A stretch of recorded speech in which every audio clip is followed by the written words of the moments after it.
Hello there. This is Pastor Bill bringing you News in Focus. This one is dealing with whether or not Jesus was married. This is from Mormon Research Ministry, and it deals with, it's mrm.org, and it deals with the things like Dan Brown and his Da Vinci Code a couple years ago. Dealing with whether or not Jesus was married. You might remember that very popular fable was that Jesus and Mary Magdalene were married and they had offspring, and the theological ramifications for that are more than meets the eye, honestly. So, let's get on talking about this. Dan Brown's fictional novel, The Da Vinci Code, insists that Jesus was married and that he had a child named Sarah with his wife Mary Magdalene. Such a theory is hardly unique. Several Mormon leaders insisted that Jesus was married, but like Brown, none of them offered any more than a pure conjecture to support such a claim. Unlike Brown, LDS leaders have gone on record saying Jesus was not only married, but that he was a polygamist as well. In a General Conference message on October 6, 1854, Mormon apostle Orson Hyde stated, in his Journal of Discourses, Chapter 2, Volume 2, page 81. And by the way, you can get that. Just look Journal of Discourses. It has its own website. All 26 volumes are found on that website. He says, in his October 6, 1854 sermon, "How was it with Mary and Martha and other women that followed Jesus? In old times, and in common in this day, the women, even as Sarah, called their husbands Lord. The word Lord is tantamount to husband in some languages. Master, Lord, husband are about synonymous. When Mary of old came to the sepulchre on the first day of the week, instead of finding Jesus, she saw two angels in white, and they said to her, 'Woman, why are you weeping?' And she said, 'Because they have taken away my Lord,' or husband, 'and I know not where they have laid him.' And when she had thus said, she turned herself back and saw Jesus standing, and knew not that it was Jesus. Jesus said to her, 'Woman, why weepest thou? Whom seekest thou?' She, supposing him to be the gardener, said unto her, 'Sir, if you have borne him hence, tell me where thou hast laid him, and I will take him away.' Jesus said unto her, 'Mary.' She turned herself and said unto him, 'Rabboni,' which is to say, Master. Is there not here manifest the affections of a wife? These words speak kindred ties and sympathies that are common to the relation of husband and wife." Now, if that's not clear enough for you, consider the fact that they also think that Jesus, next page. Now there was actually a marriage, and if Jesus was not the bridegroom on that occasion, please tell me who was. And if any man can show this and prove that it was not the Savior of the world, then I will acknowledge I am in error. So he says that when Jesus turned the water into wine, it was at his own wedding. We say it was Jesus Christ who was married, to be brought into relation whereby he could see his seed before he was crucified. Answering Hyde's specific question is difficult because Scripture gives no indication about who was married on that occasion. So here we have, 6 months later, the same apostle said, "I discover that some of the Eastern papers represent me as a great blasphemer because I said in my lecture on marriage at our last conference that Jesus Christ was married at Cana of Galilee, that Mary, Martha, and others were his wives, and that he begat children." That's Journal of Discourses, same volume, page 210.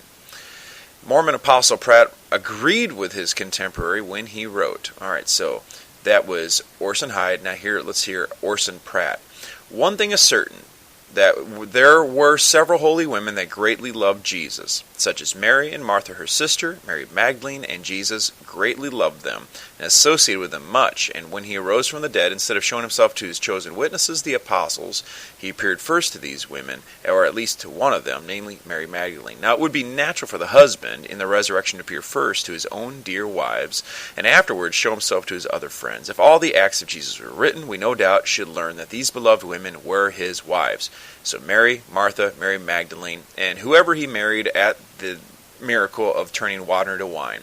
So you have two Mormon apostles, Orson Pratt in 1855-ish, Orson Hyde, 1855, 1854, and these are recorded in Journal of Discourses, Volume 2, and The Seer, page 152 and 172. And remember, we've talked in our past podcasts and past classes with my Sunday school class, Chapel class, that they believe that we actually had time in eternity where we existed as spirit children before we came to earth. On page 172 of the same book called The Seer, Orson Pratt says, "We have now clearly shown that God, the Father, had a plurality of wives, one or more being in eternity, by whom he begat our spirits, as well as the Spirit of Jesus, his firstborn. We have also proved most clearly that the Son followed the example of his Father, and became the great bridegroom to whom kings' daughters and many honorable wives to be married." And so we have no problem, once again, saying that we have two apostles from the Mormon church in the 1850s saying that Jesus was married to at least 3 and probably more women. On July 22, 1883, Wilford Woodruff recorded the words of Joseph Fielding Smith in his journal. Who's Joseph Fielding Smith? He was the 5th or 6th president of the Church of Jesus Christ of Latter-day Saints. Now, this is interesting. You'll want to know why this is interesting, but I'll read it first. Wilford Woodruff recorded the words of Joseph Fielding Smith in his journal. At this time, Woodruff was the LDS apostle, while Smith was a member of the first presidency, serving as a second counselor to President John Taylor. Woodruff wrote, "Evening meeting, prayer by E. Stevenson. Joseph Fielding Smith spoke 1 hour and 25 minutes. He spoke upon the marriage in Cana at Galilee. He thought Jesus was the bridegroom and Mary and Martha brides. So there you have it. Wherein Jesus turned the water into wine, he was marrying Mary and Martha, the sisters of Lazarus." He also referred to Luke 10:38 and 42, also John 11:2 and John 11:5, John 12:3, John 20:8 through 18. Joseph Smith spoke upon these passages to show that Mary and Martha manifested much closer relationship than merely a believer who looks consistent. He did not think that Jesus, who descended through polygamous families from Abraham down and who fulfilled all the law, even baptism by immersion, would have lived and died without being married. So, I don't know how many more you need to hear, but there is a former president of the church while he was a member of the first presidency, and 2 Mormon apostles who taught that Jesus was married, and not just married, but a polygamist, married several times.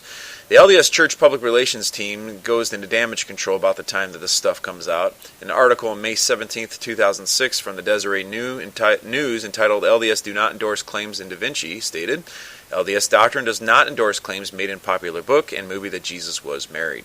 So, what do? We have, once again, just like we did in our Blood Atonement podcast, we have the one here where the Mormon Church says, hey, we don't think that Jesus was ever married, and we never have said he was. Well, unfortunately, it's simply not the truth. You can't just say this stuff. You can't just say this stuff and act like it's never been said. We're quoting from early documents from their heads. All right, now, let me just go ahead and read something to you from another piece of their literature. Now, I don't mind listing all the presidents, but they go in this order from 1832 forward. Joseph Smith, Brigham Young, John Taylor, Wilford Woodruff, Lorenzo Snow, and then Joseph Fielding Smith. Joseph Fielding Smith was the 6th president of the Mormon Church from 1901 to 1918. And his uncle was Joseph Smith, the founder of the Mormon Church. Okay, so let's get this straight now. And by the way, he was the son of fellow martyr Hiram Smith. They call him a martyr. Joseph Smith and his brother Hiram were killed in a jail in the 1840s.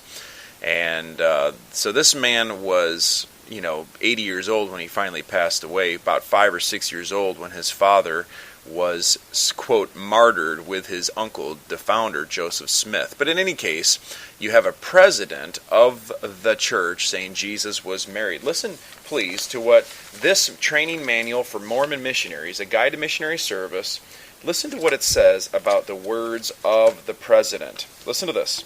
Christ Church, this is written by Mormons for Mormon missionaries to teach people. This is in the chapter Study and Teach, Lesson 4, the Commandments. Christ's church is built on the foundation of apostles and prophets who direct the church by revelation. The Lord called Joseph Smith as the first prophet and head of this last dispensation.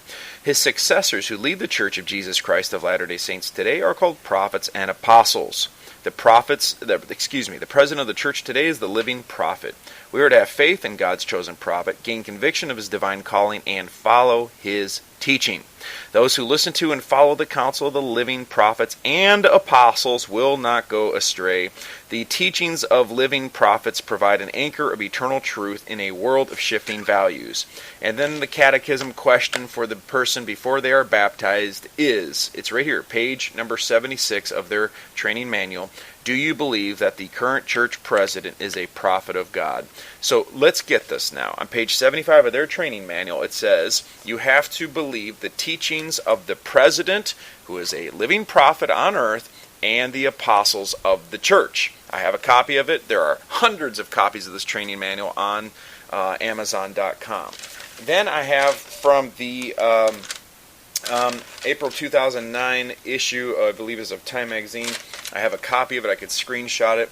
And it shows the general authorities. Oh no, this is from Ensign. April 2009, the Ensign, the Mormon magazine that you probably see without even knowing it on coffee shops and doctor's offices.